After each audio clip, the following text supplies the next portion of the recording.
you run their programs, live their limitations, fight their battles, fear their ghosts. But here's the truth they don't want you to know. The mind is a weapon, and right now, someone else is holding yours. Machiavelli understood something most men die without learning. Reality bends to the man who controls the narrative, not the narrative out there, the one in here, in your skull. Your thoughts create your emotions. Your emotions drive your actions. Your actions build your reality. Control the first domino, and you control them all. This isn't philosophy. This isn't motivation. This is applied dark psychology. This is how power actually works. The fortress isn't made of stone. It's made of mental discipline, and I'm about to show you how to build it. Comment, I control the narrative if you're ready to reclaim your mind. Number 2, the fortress blueprint. Here's what weak men don't understand. They think strength is about muscles, about aggression, about dominating others physically. That's primitive. That's survival of the loudest. Real power? Real power is invisible. It operates in silence. It moves through calculated thought. Machiavelli didn't conquer through force alone. He conquered through understanding human nature, through predicting behavior, through controlling perception. Your mind is either your greatest weapon or your worst enemy. There is no middle ground. Every thought you allow to run wild is a crack in your armor. Every emotion you fail to control is a weakness your enemies will exploit. And make no mistake, you have enemies. People who benefit from your confusion, from your fear, from your distraction. They need you asleep. They need you reactive. They need you emotional. Because emotional men are controllable men. The fortress begins with one principle: detachment, not apathy. Detachment. You observe your thoughts instead of becoming them. You feel your emotions without being ruled by them. You see the game being played, and you choose your moves consciously. This is the difference between you and 99% of men. They react, you respond. They're triggered, you're calculated. They operate from emotion, you operate from strategy. Your mind becomes a fortress when nothing external can penetrate your internal state. When insults bounce off, when rejection doesn't faze you, when success doesn't intoxicate you, when failure doesn't destroy you. This is mental sovereignty. This is what separates masters from slaves. And it starts with a decision. The decision that from this moment forward, you are the architect of your inner world. No one else gets access. No one else gets control. Comment, mental sovereignty, if you're committed to building your fortress. Number 3, the enemy within. Your greatest enemy isn't out there. It's not your competition, not your critics, not the people who doubt you. Your greatest enemy is the voice in your head that sounds like you, but works against you. That voice has been programmed, conditioned, weaponized against your own success. It tells you you're not ready, not good enough, not deserving. It replays your failures on loop. It magnifies your weaknesses. It whispers doubt when you need confidence. And here's the twisted part. You believe it. You think it's protecting you. You think it's being realistic. But it's not your voice. It's the echo of every person who ever limited you. Every authority figure who told you to stay small. Every failure that convinced you to stop trying. Dark psychology teaches us something crucial. The strongest chains are invisible. Physical chains you can break. Mental chains? Most men wear them their entire lives and call it identity. They say, I'm just not that type of person, and they believe it. They accept limitations that were never theirs to begin with. The fortress requires you to identify the enemy within, to recognize which thoughts serve you and which enslave you, to understand that your mind will generate thousands of thoughts today, and most of them are garbage, repetitive, negative, useless. Machiavelli knew that self-deception is the root of all weakness. A man who lies to himself cannot see reality clearly, cannot make strategic decisions, cannot act with precision. You must become brutally honest about your internal dialogue. Catch yourself in the lies, the excuses, the rationalizations, the victim stories, and you must execute them, not suppress them, not ignore them. Execute them with logic, with evidence, with cold, hard truth. This is the purge. This is how you reclaim your mental territory. Comment, I execute weakness if you're ready to eliminate the enemy within. Number 4, the art of emotional alchemy. Emotions are not the enemy. Weakness is believing you are your emotions. There's a difference, a massive difference, and understanding this difference is what separates the powerful from the powerless. Weak men suppress emotions. They pretend they don't feel. They build walls and call it strength. Then one day, those walls crack and everything floods out. Rage, desperation, chaos. That's not control. That's a pressure cooker waiting to explode. Smart men, Machiavellian men, they do something different. They transmute emotions. They feel everything but express strategically. Anger becomes fuel for discipline. Fear becomes data for better preparation. Jealousy becomes information about what you truly want. Pain becomes the teacher that entitlement never could be. This is emotional alchemy, turning lead into gold, turning reactive feelings into calculated power. Here's how it works in practice. Someone disrespects you. The weak man reacts immediately, explodes, defends his ego, shows everyone he's hurt. The Machiavellian? He feels the disrespect fully, acknowledges it internally, then asks, what's the strategic response here? Does this person matter? Is public confrontation beneficial? Or is silent exclusion more devastating? Is this even worth my energy? He chooses his response based on outcome, not emotion. That's mastery. That's the fortress in action. Your emotions give you information. They tell you what matters, what threatens you, what you value. But they should never make your decisions, never control your tongue, never dictate your actions. You are the king. Emotions are advisors, loud advisors sometimes, but advisors nonetheless. The king listens, then the king decides. This requires practice, daily practice. When anger rises, you pause, you breathe, you observe it like a scientist observing a specimen. Interesting. I'm experiencing anger. Where is this coming from? What is it trying to protect? What's the intelligent response? When anxiety creeps in, you don't run from it. You interrogate it. What specifically am I afraid of? Is this fear based on reality or imagination? What's the worst-case scenario? Can I handle that? The answer is usually yes. And when the answer is yes, fear loses its power. You're not numb. You're not cold. You're calibrated, precise, intentional. You feel everything but bow to nothing. That's the fortress. That's untouchable. Comment, emotions inform. Logic decides if you're mastering emotional alchemy. Number 5, the illusion of reality. Reality is not what you think it is. It's not this fixed, objective thing that exists the same way for everyone. That's the lie they sold you, the comfortable lie that keeps you passive. Reality is interpretation. It's the story your brain tells about the data your senses collect. And here's the part that changes everything. You can rewrite that story. 2 men lose their jobs. Same event, same circumstances. One man spirals. Depression, victimhood, blame. His reality becomes, the world is against me. I'm unlucky. Nothing works out. I'm finished. The other man recalibrates. Opportunity, freedom, redirection. His reality becomes, this job was holding me back. Now I can pursue what I actually want. I'm being forced to level up. Same event, 2 completely different realities. And here's what's critical to understand. Both realities are constructed. Neither is more true than the other objectively. But one reality leads to power. The other leads to paralysis.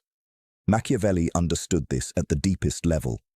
He knew that the prince who controls the interpretation controls the kingdom, not through lies, through frame, through perspective, through the narrative that explains events. You are the prince of your own mind, and your mind is the kingdom. Every experience you have passes through your interpretive lens before it becomes your reality. That lens has settings, filters, biases, and most men never realize they can adjust them. They inherit their lens from their parents, from their culture, from their trauma. Then they walk through life wondering why everything looks so dark, why everything feels so heavy, why nothing ever works. The fortress requires you to become aware of your lens, to recognize that how you see things is not how things are. It's just how you see things. And you can change how you see things. This isn't positive thinking. This isn't delusional optimism. This is strategic perception. When something goes wrong, you have a choice. You can interpret it as evidence of your inadequacy or as feedback for your evolution. You can see betrayal as proof people are evil or as information about who deserves your trust. You can view obstacles as stop signs or as filters that separate you from the weak. The interpretation you choose creates your emotional state. Your emotional state determines your actions. Your actions produce your results. Control the interpretation. Control everything downstream. This is not manipulation. This is mastery. This is understanding that your mind creates the world you experience. And if your mind creates it, your mind can recreate it, redesign it, rebuild it into something that serves your highest vision. That's the power they don't want you to discover, because once you discover it, you become ungovernable. Comment, I control my lens if you see the truth. Number 6. The laws of mental warfare. Every interaction is warfare, not violent, not physical, but warfare nonetheless.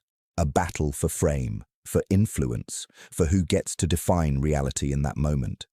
And most men lose before the battle even begins because they don't know they're fighting. They think social interaction is about being nice, being liked, being accepted. That's what society taught you. Society lied. Every conversation has a power dynamic. Every relationship has a hierarchy. Every situation has someone leading and someone following. You're either setting the frame or entering someone else's. There's no neutral ground. When someone criticizes you, that's warfare. They're attempting to lower your status, to make you defensive, to put you in a position where you're explaining yourself, justifying, seeking approval. The weak man takes the bait.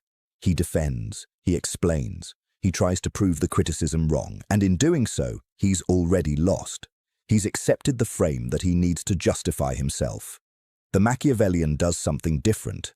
He doesn't defend, he reframes. Interesting perspective. That's it. No defense, no explanation, just acknowledgement and dismissal, or he agrees and amplifies. You're absolutely right. I'm terrible. You should probably stay away from me, said with a slight smile. Now the critic looks ridiculous. The frame is flipped. When someone tries to manipulate you emotionally, that's warfare. They're using guilt or fear or obligation, trying to make you feel something so you'll do something. Your mother, your partner, your boss, they've all done it. Most do it unconsciously. Some do it deliberately. Doesn't matter. The effect is the same. The weak man feels the emotion and complies.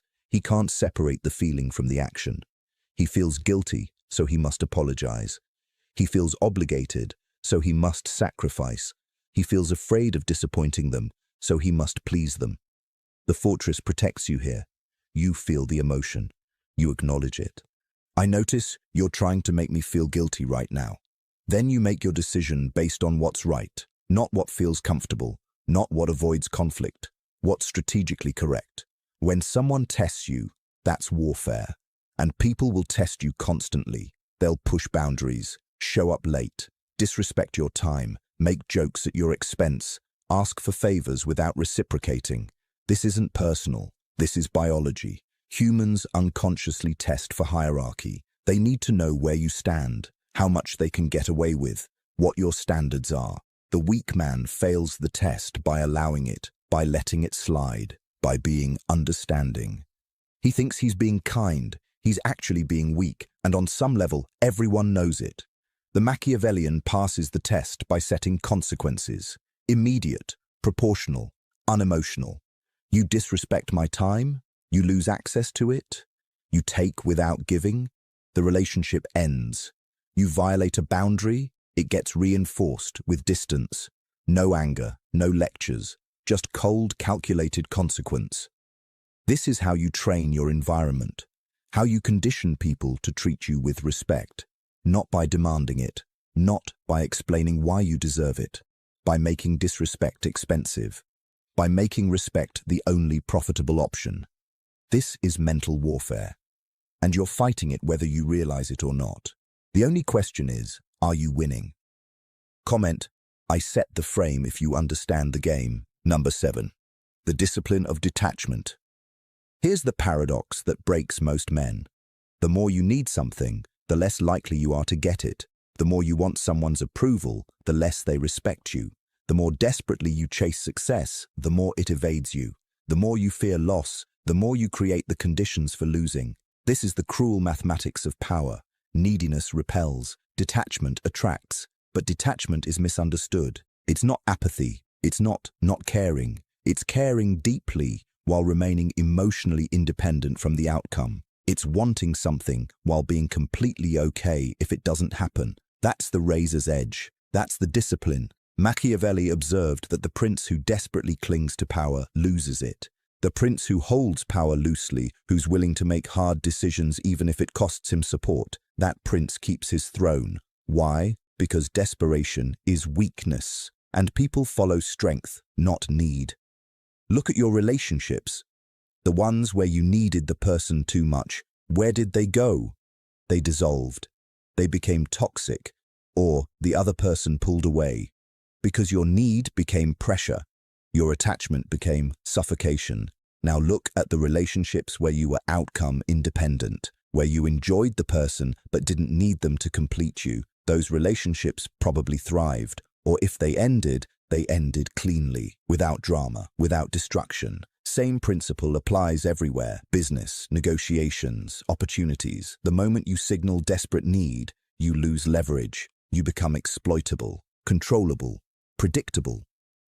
The fortress requires you to build internal abundance, to reach a state where external circumstances can enhance your life but never define it, where you have preferences but not attachments, where you pursue goals with intensity but hold results with an open hand. This is the hardest discipline because your biology fights against it. Your ego screams for certainty, for control, for guarantees. Your nervous system wants to grip tight, to hold on, to never let go. But gripping creates tension. Tension creates rigidity. Rigidity creates fragility. The oak tree that won't bend breaks in the storm. The reed that bends with the wind survives. Detachment is your flexibility, your anti-fragility. Here's how you practice it. Start small. Someone doesn't text back. Notice your reaction, the anxiety, the need to know why, the urge to double text.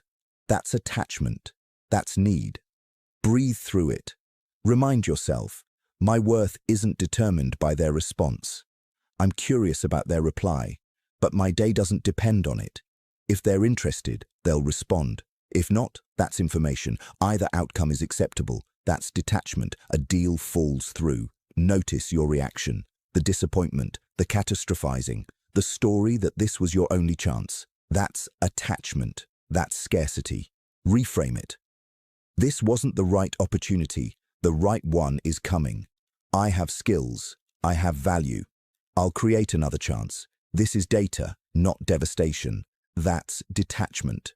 Someone criticizes you publicly. Notice your reaction, the defensiveness, the anger, the need to correct them immediately. That's ego attachment. That's fragility. Pause. Ask yourself, is this person's opinion actually important? Does defending myself serve my goals? Or does silence and continued excellence speak louder? Usually, it's the latter. That's detachment. You build this muscle slowly, consistently. Every time you feel that grip of need, that clench of attachment, you practice loosening, not abandoning, not giving up, just loosening. Caring about the outcome while being at peace with any outcome. This is paradoxical. This is advanced. This is how you become untouchable. Because when nothing external can disturb your internal state, when you're no longer hostage to circumstances, when you genuinely don't need anything from anyone, you become dangerous. You become free. You become the storm instead of being caught in it. And that's when everything changes. Comment, outcome independent if you're mastering detachment. Number 8, the power of strategic silence. Most men talk too much. They think communication is about filling silence. about explaining themselves, about making sure everyone understands their position. That's weakness disguised as transparency. Words are weapons. And like any weapon, their power comes from precise deployment, not constant use. Fire a gun endlessly and you waste ammunition, reveal your position, and accomplish nothing. Fire once at the right target, at the right moment, and you change everything. Same with words. Machiavelli understood that the most powerful communication is often what you don't say, the information you withhold, the reaction you suppress, the explanation you refuse to give. Silence creates mystery. Mystery creates curiosity. Curiosity creates obsession. When you over-explain, you give people everything they need to judge you, dismiss you, or use your words against you. When you stay silent, they fill the void with their own interpretations, usually interpretations that favor you, because humans fear what they don't understand. They respect what they cannot fully grasp. Think about the most powerful people you know, not the loudest, the most powerful. They speak less, they listen more, they let others fill the conversation while they gather information, assess, calculate, and when they do speak, people listen, because scarcity creates value. This is strategic silence. It has levels. Level 1, silence as information gathering. Stop trying to be heard and start trying to understand. When you're quiet, people reveal themselves, their insecurities, their motivations, their strategies. They tell you exactly how to work with them or against them. They hand you the blueprint to their psychology, and you're taking notes while they think they're having a conversation. Level 2, silence as power display. When accused, the weak man defends immediately, frantically explains, needs you to understand it wasn't his fault. The powerful man pauses, lets the accusation hang in the air, looks the accuser in the eye, says nothing, or says simply, "Is that what you think?" Then silence again. Now the accuser is uncomfortable. Now they're questioning themselves. Now they're the one explaining. Frame flipped. Power retained. Level 3, silence as consequence. Someone disrespects you. The weak man argues, fights, tries to make them see why they're wrong. Exhausting, pointless. The Machiavellian goes silent, completely. No argument, no explanation, just withdrawal. Suddenly, they can't reach you. Your energy is gone. Your attention vanished. And humans fear social death more than almost anything. That silence, that absence, hits harder than any words could. They feel it, they understand, and they either correct themselves or they're removed from your life. Either outcome serves you. Level 4, silence as mystique. You don't post every thought, you don't share every plan, you don't announce every move. You build in private, you strategize in silence, you let your results speak. And when people ask how you did it, you smile and say very little. I just stayed focused. That's it. No detailed breakdown, no blueprint, no explanation. They want more. They're intrigued. They're drawn to you. Because you're not like everyone else, desperately broadcasting their every move for validation. You're different. You're private. You're powerful. But here's the critical balance. Strategic silence is not antisocial isolation. It's not refusing to ever speak. It's speaking with intention. It's understanding that every word should serve a purpose, should move you toward your goal, should build your position. Random talking is for random people with random results. Calculated communication is for calculated people with calculated results. You want to know if you talk too much? Ask yourself, after conversations, do I feel drained or energized? Did I learn more about them? Or did they learn more about me? Did I give away my strategy, or did I gather theirs?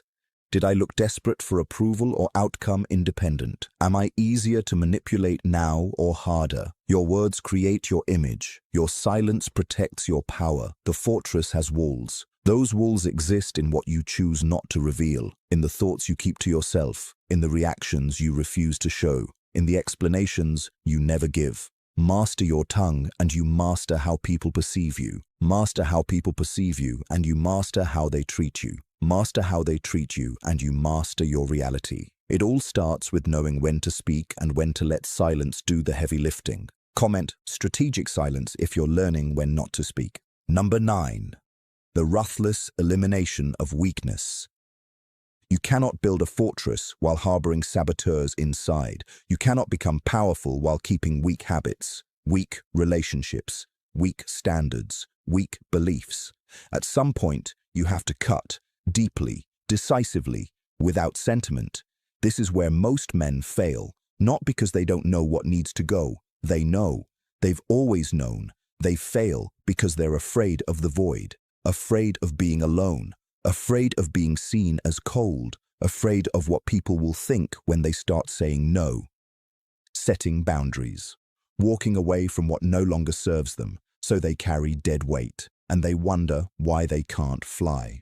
Machiavelli was clear about this. A prince who cannot make hard decisions will be destroyed by circumstances that demand them. You either control your environment or your environment controls you. There is no middle ground. Look at your relationships right now. Honestly, who drains you?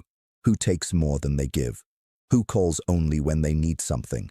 Who dismisses your goals? Who celebrates your failures? Who makes you feel small? Those people are not neutral. They're not just not helpful. They're actively harmful. They're anchors, and you're trying to swim with anchors around your neck, wondering why you're not making progress. You know what needs to happen. Cut the rope, not with anger, not with drama, not with a long explanation about how they hurt you.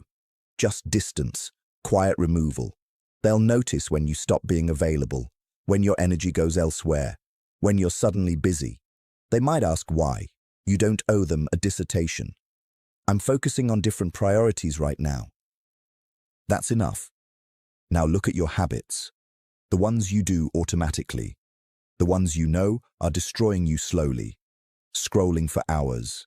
Porn. Excessive drinking. Junk food. Video games. Complaining. Gossip. These aren't just bad habits. They're cope mechanisms. They're how you avoid feeling what you need to feel. They're how you avoid doing what you need to do. They're how you stay comfortable in mediocrity. The fortress requires you to feel discomfort, to sit with boredom, to face your inadequacy without numbing it. Because on the other side of that discomfort is growth. On the other side of that boredom is creativity. On the other side of that inadequacy is the motivation to become adequate.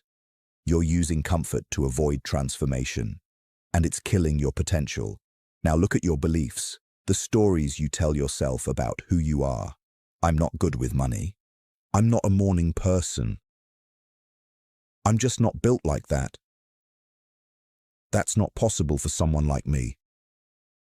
Every one of those statements is a prison cell you built yourself, and you hold the key. But you won't use it because these beliefs are comfortable. They explain away your failures. They excuse your lack of effort. They protect your ego from the truth. You haven't become who you could be because you haven't demanded it from yourself. The ruthless elimination starts today. Pick one thing, one relationship that drains you, one habit that weakens you, one belief that limits you, and eliminate it. Not tomorrow, not next week, today. Block the number, delete the app, rewrite the story. Then tomorrow, pick another thing and another. This isn't a one-time event. This is a lifestyle. This is constant pruning, constant evaluation, constant asking. Does this serve my highest vision, or does it serve my lowest impulses? Does this make me stronger or weaker?